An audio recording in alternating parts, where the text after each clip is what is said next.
BYD Chazor gibridga test drive zo'ri.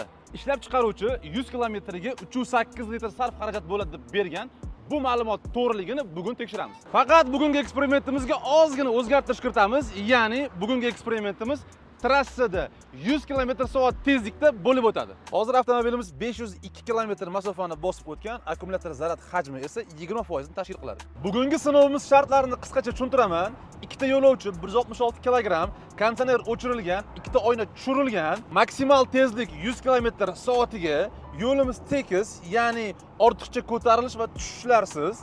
Ma'lumot uchun cruise control funksiyasidan maksimal foydalanyapman. Roppa-rosa 50 km dan sal oshgandan keyin orqaga qaytishni boshlaymiz. Okam, hali ham podpiska bosmasdan ko'rayotgan bo'lsangiz, shundoq bitta bosib qo'ying, chunki bundan ham zo'r eksperimentlar bizani hali oldinda kutib turibdi. 101 km bosib kelganimizda tablo bizga 4 litr benzin sarf bo'lganini ko'rsatyapti. Batareya zaryad bo'lsa 27% ni tashkil qildi. Biz bunga ishonmaymiz va po faktu tekshiramiz. Ko'rib turganingizdek, to'lib toshguncha oldik.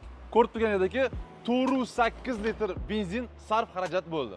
Ishlab chiqaruvchi 308 litr bergan paytda biz 408 ni, ya'ni 1 litrga ko'proq sarf qildik. 308 shahar sikl uchun mo'ljallangan bo'lishi ham mumkin. Siz nima deb o'ylaysiz? Izohda yozib keting, lekin 408 litr trassa uchun ham yomon ko'rsatkich emas.